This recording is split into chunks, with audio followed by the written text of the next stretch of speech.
Bring your family together with a backyard game court from Sport Court of Austin. Moms love Sport Court because it's an active and safe place for the kids to gather. Dads love Sport Court because he gets to play like a kid again. Kids love Sport Court because all kids love to play. So give your kids a safe place to hang out and have fun. Call 512-335-9779 or go to sportcourtofaustin.com for more information. If you build it, they will play. Hey, welcome to the Parent Portal Show. It's January 8th. Is that right? January 9th. All right, we're at Jan 9. Start of the new year. Beautiful, cold weather day outside in Austin, Texas. A lot of wind last night, a lot of wind this morning. But it's going to be a beautiful day, bright and sunshiny. This is Stephen Nold, host of the Parent Portal Show. Coach Gumbert will be joining us later in the week. We've got another segment with him coming up. Lots of great interviews lined up for this year. It's been kind of fun planning out some of the interviews and the content that we're going to have for you this year. Very excited about what the Parent Portal Show is doing and the community growth that we've seen, and certainly what we've got lined up for you guys in 2024. It's going to be a fun year. There are over 15,000 subscribers. I think we hit 16,000 last night, actually. Hey, we appreciate it. We love the subscribers, love the feedback, love the emails. Make sure and keep giving us your thoughts and help us think about some of the things that we can do for the parent community. If you're not a subscriber, join us. Become a subscriber. Hit your subscriber button. It's somewhere on this page.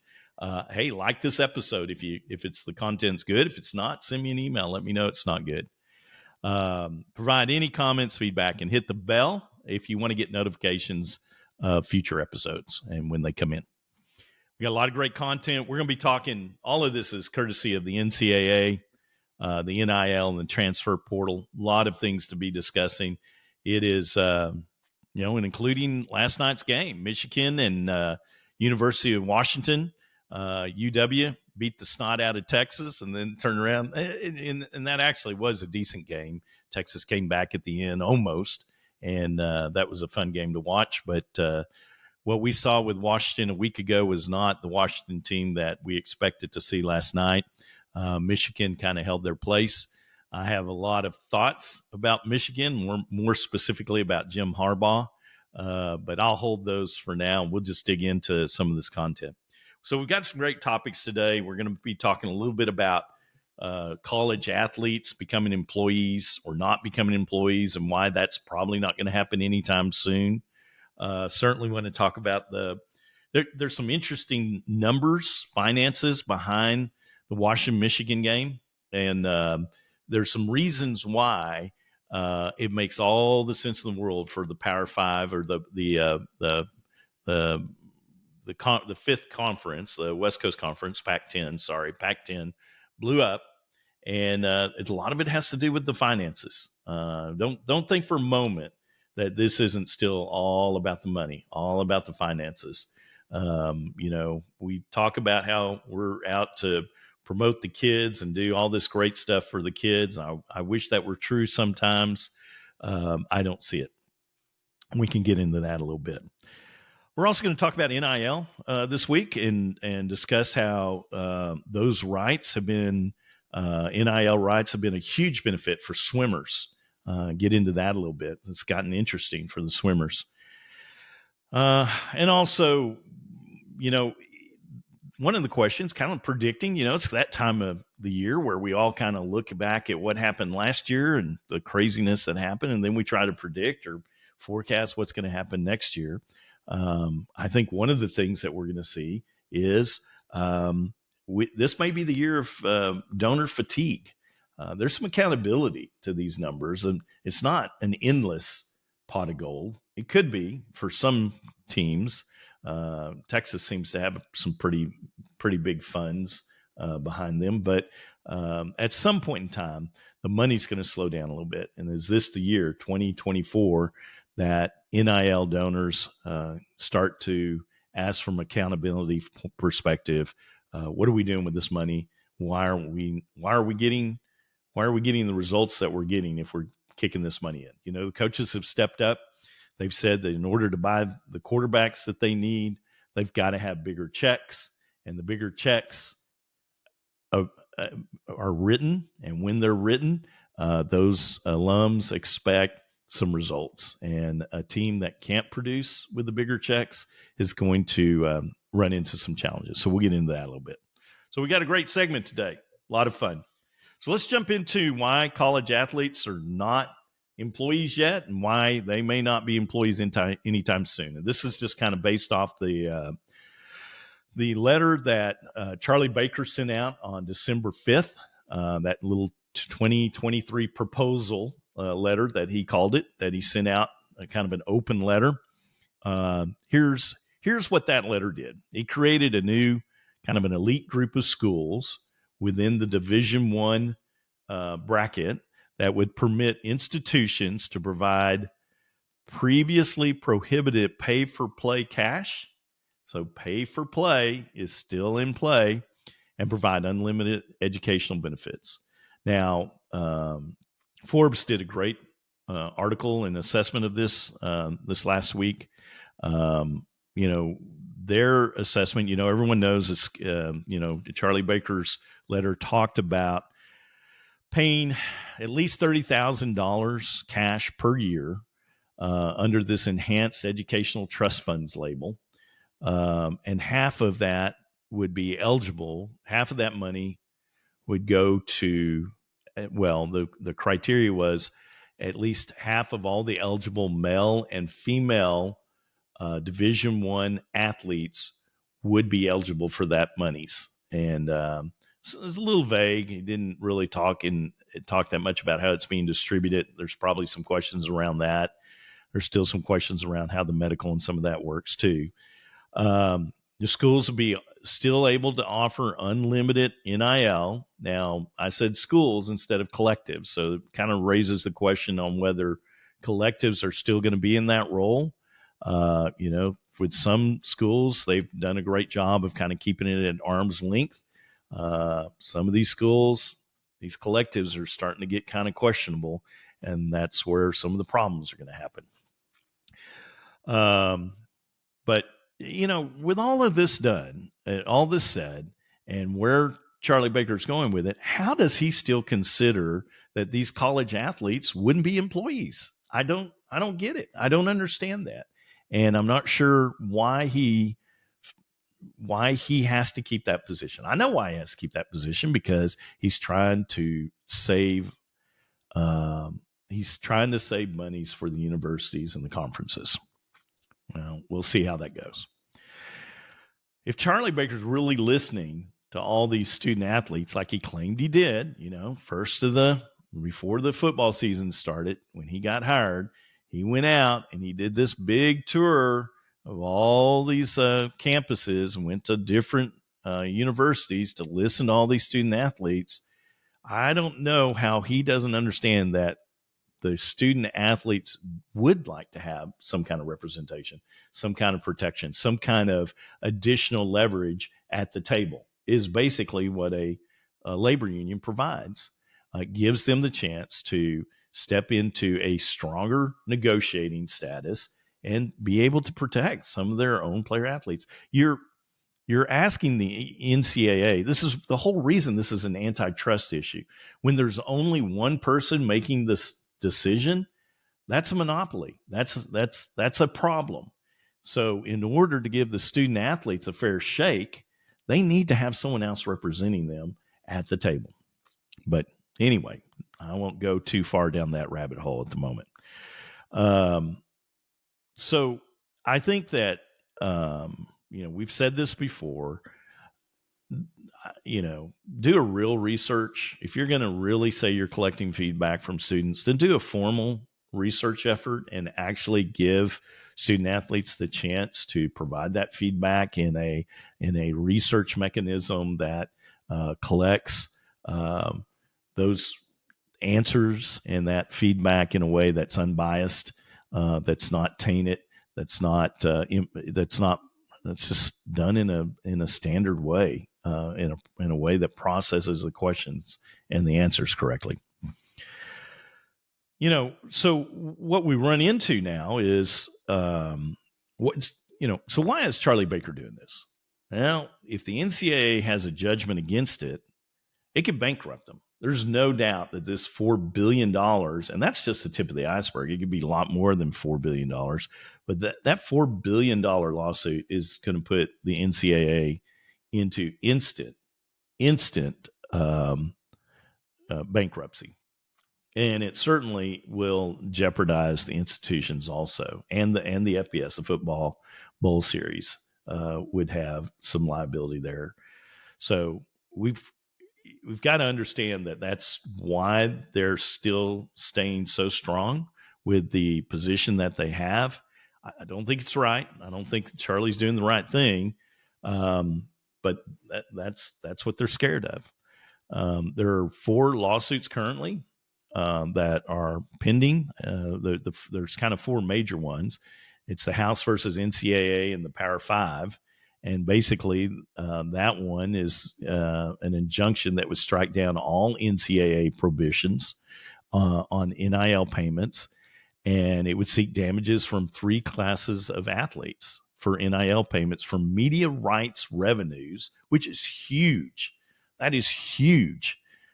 Video game revenues and third-party NIL payments prior to the 2021 interim policy. That's a big thing. Honestly, this is probably one of the most powerful ones and probably one of the most damaging ones. And if the plaintiffs won in this one, that would be a $4 billion plus settlement. So power conferences certainly have got to figure out how to handle that. Then there's Johnson versus NCAA, and that just states that the Division I athletes are employees under the Fair Labor Standards Act, and they should receive back pay for 5 years prior to the filing of the complaint, and at least the federal minimum wage for their time spent playing the college sport. Fairly reasonable. I mean, any normal employer would have to face those exact same terms. The NCAA and the Division I member institutions would also face paying back pay and have to continue paying minimum wage going forward if they lost or if they didn't settle that lawsuit. The third one is the athletes in the Hubbard and McCarroll versus NCAA. And under this is basically it's a class action lawsuit under the Sherman Act that says they're entitled to cost of attendance shortfalls. So the difference between the NCAA's previous tuition, required fees, room, board, and book scholarship limit, and the full cost of an education as established by the institution's Office of Student Financial Aid according to the federal student financial aid guidelines, plus $5,980, I don't know how they got that number, in cash or educational benefits, and that's termed the Alston Academic Awards. Those institutions began paying these costs of attendance shortfalls in June 2021 as a result of Alston versus NCAA Supreme Court ruling, and the plaintiffs are seeking back payments from 2018 to 2019, 2019 to 2020, and it's ranging from 5 to 20,000 eligible athletes who may be owed $2 million to $1 billion in damages if the NCAA loses that case. And then the final one, athletes in the Carter versus NCAA, and this was on December 7th, so it's just recently filed in 2023. Class action on behalf of the Division I FBS football and men's and women's basketball under the Sherman Act. So this is the basketball group seeking back market value compensation from the NCAA and the Power 5 conferences for the past 5 years. Statute of limitations kind of holds it to 5 years. And there's an injunction permitting such payments in the future. This case includes an allegation that Baker's December 5th proposal is evidence that amateurism is not a justification under antitrust laws for not paying athletes. It's a good point. It's a very good point. All right, so what is Baker walking himself into here? And the problem is these antitrust lawsuits are all pending. They're going to happen. It's just going to take a long time for them to happen. And he knows he could play the settlement card at any point in time. So at any point in time between now and even after the verdict is reached, gets a little bit harder once you get a verdict, but he can always come back in and say, you know what, we're going to settle, and here's what we're going to settle out at. And that would certainly be an option. However, if he knows he's got the settlement card, why do it today? There's no need to. These court actions can go on appeal, and they can be negotiated. If he's still waiting on this magic bullet with Congress to get involved, which we all know is not going to happen, said it many times, not going to happen, then he could hold this out for years. And maybe after the election is over, maybe that's his game plan now, is to wait until after the presidential election this year and see where he can get with that. Certainly with the states, with the current state of these cases, none are really going to be resolved anytime soon. And there would always be an appeals process. So no one court has ruled that college athletes are statutory employees under the Federal Labor Standards Act or the National Labor Relations Act or any state employment law. So that's pretty important, because that would be a significant kind of next step. I think Baker understands that. And I think what he's doing is he's kind of playing the long game here. There's no light switch that's going to be turned on that's going to declare college athletes that are employees the next day. So Baker definitely has time to explore alternatives. Now, does he have this congressional legislative play up his sleeve despite all that's going? What does he have? What kind of, there's about 7 or 8, I think, things that are pending in Congress, bills and drafts and things like that. Nothing's going anywhere yet. So it hadn't happened yet. But the problem for Baker is that these things are going to take time. Ted Cruz, our Texas senator, got involved a little bit, and he drafted an NIL bill that he is going to try to champion. It's a draft at this point. And it kind of gives the NCAA everything it wants. It's saying that college athletes would not be considered federal employees. It would say that all the state laws and all the college compensation programs, the NIL, the employee status, all of that would be preempted by federal law. So whatever Congress decides, which is the way it works, if Congress decided that this all would fall underneath the federal jurisdiction, federal laws, then all that goes away and kind of wipes the board clean.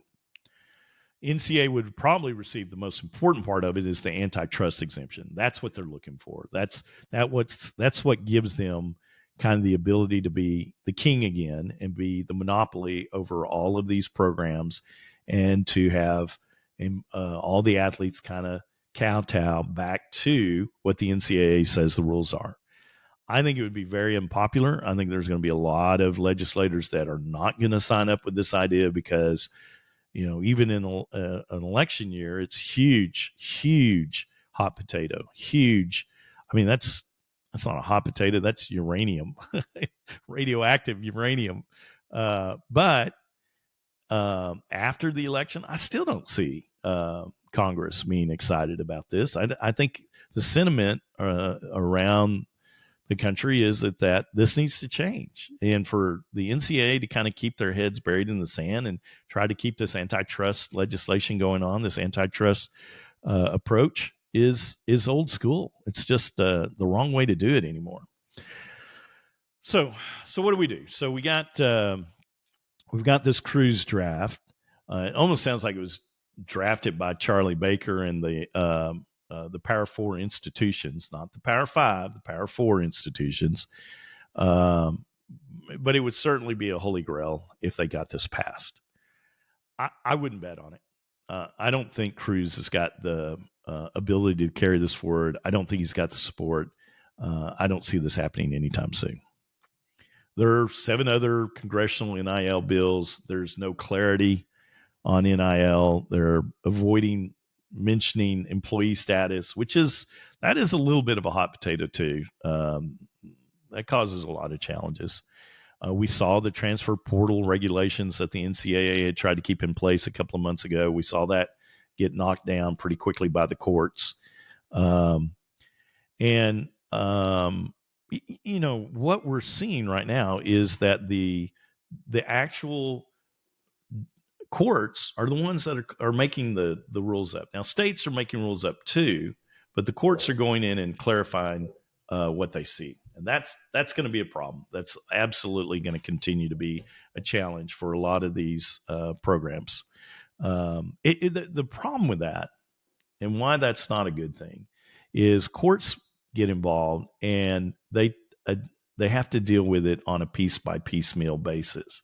So they clarify one part of what they feel is the correct way to do it. I mean, just the fact that you've got 4 different lawsuits pending means that there's a court trying to decide each one of those topics, those questions. And if there's not any precedents on this, they're going to have to kind of create their own standards and their own guidelines on how this works.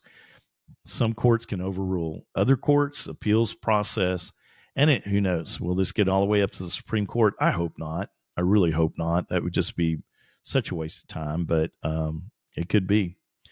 Absent any kind of federal law, though, the state legislation is really messy, mainly because each state has different rules.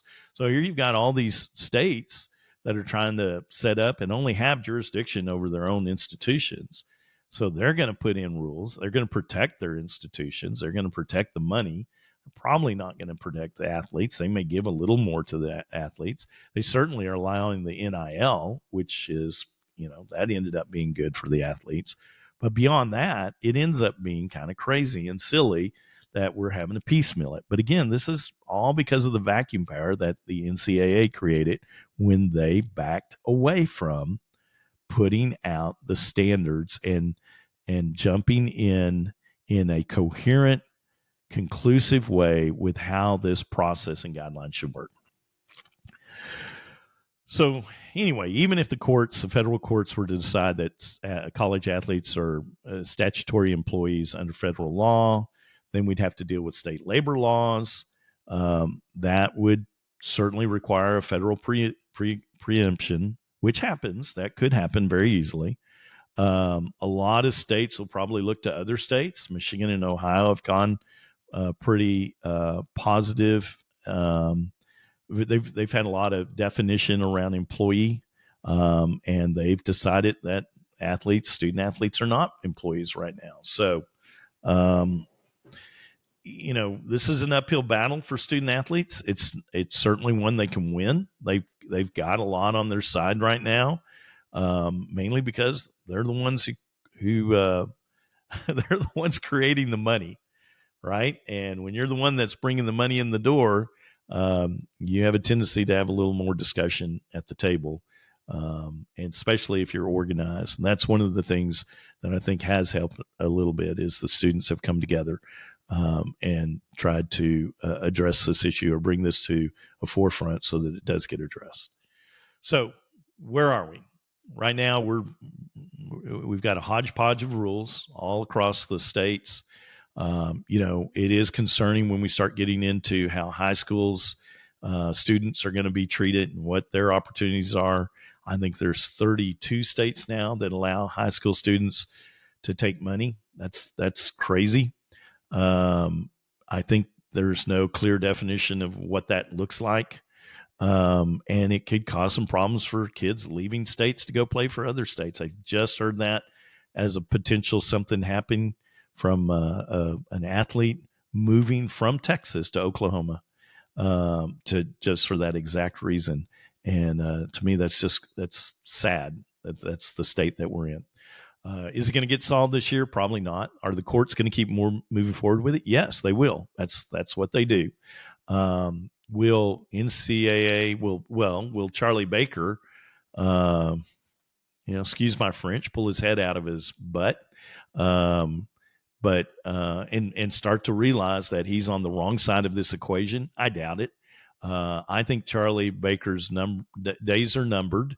I think he's been a big waste of time. Don't know the guy personally, but I would say that some of his energy and efforts have been difficult to understand. So stay tuned. We're going to see where it goes. It's going to be sorry to start on such a negative topic, but that's where we are. That's where NCAA is. I loved it. We'll get into a lot more exciting and fun things to talk about, but it's good to have that foundation and that background as we go into 2024. Got a lot of thoughts about what kids need to be working on and thinking about for their community and for their for what they're going to be going into this summer. A lot of spring activities, a lot of spring games and athletic endeavors going to happen this year. We'll have fun with it.